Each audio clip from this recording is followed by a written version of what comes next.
প্লাবনে নূহ নবীর নৌকায় যারা উঠে জীবন বাঁচিয়েছে, সেই জীবন বাঁচানো মানুষের থেকে দ্বিতীয় পৃথিবী সৃষ্টি হয়েছে। আর এই দ্বিতীয় পৃথিবীর সৃষ্টির মধ্যেও দেখা যাচ্ছে যে কিছু মানুষ আবার সেই কুপথে গমন করেছে। এই নৌকা হচ্ছে নূহ নবীর নৌকা। তাই বঙ্গবন্ধু ব্রিটিশ আমল থেকে এই নৌকা ধারণ করেছে। আর এই নৌকাই হচ্ছে বর্তমান বাংলার মানুষের মান। সবাই সামনে উপবিষ্ট, আমি দু একটি কথা বলি। কথাটা হচ্ছে এই, আমরা মুসলমান, দল একটা বাংলাদেশ আওয়ামী লীগ, তার থেকে কি হয়েছে, জাসদ তৈরি হয়েছে, জাতীয় পার্টি তৈরি হয়েছে, এইরকম আরো কিছু ক্ষুদ্র দল তৈরি হয়েছে। কিন্তু প্রধান দল হচ্ছে আওয়ামী লীগ। আর একটা বিষ বৃক্ষ দল তৈরি হয়েছে, সেটা হলো জামাত আর বিএনপি, যারা বর্তমান পাকিস্তানের পৃষ্ঠপোষকতায় এদেশে রাজনীতি করে, হত্যার রাজনীতি, সন্ত্রাসের রাজনীতি, লুটে খাওয়ার রাজনীতি।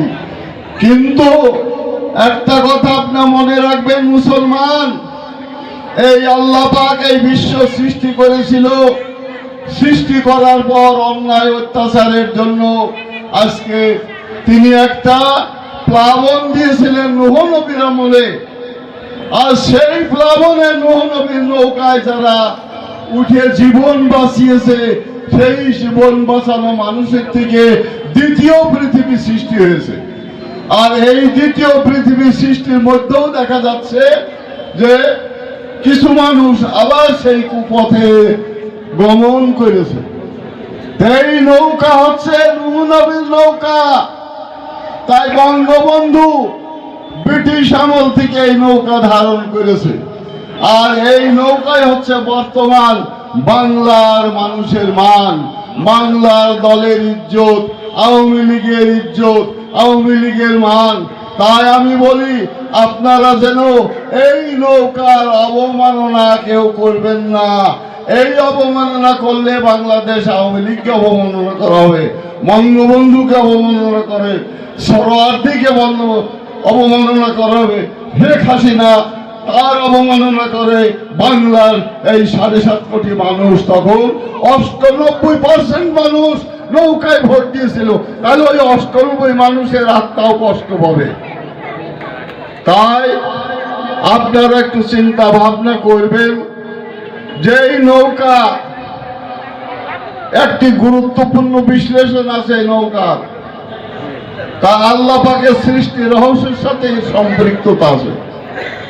আর সেই নৌকায় একমাত্র কান্ডারি হয়েছিল দেশের বঙ্গবন্ধু, বর্তমান শেখ হাসিনা, তারপর তার যত সৈনিক এই দেশে আছে তারাই বঙ্গবন্ধুর সৈনিক হচ্ছে, বঙ্গবন্ধুর নৌকার মাঝি হচ্ছে। তবে আমাদের এখন একটি কর্তব্য, বর্তমান এই নির্বাচনে আমরা সবাই এক ভুলে আমাদের এই নৌকাকে পাস করাতে হবে, নৌকাকে জয়যুক্ত করাতে হবে। এই ভাবনাটা আপনারা সবাই মনে রাখবেন বলে আমি আশা করি। এটা একটি গুরুত্বপূর্ণ নির্বাচন। এই তৃণমূল নির্বাচন থেকে মানুষের দুঃখ কষ্ট লাঘবের একটা পথ হচ্ছে তৃণমূল পর্যায়ের ইউনিয়ন পরিষদ, যেখানে সাধারণ মানুষের সেবা দান করা হয়। কিন্তু আজ রাজাকার বাটপাররা ওই চেয়ারে বসে সব লুটের রাজ্যে পরিণত হয়ে গিয়েছে।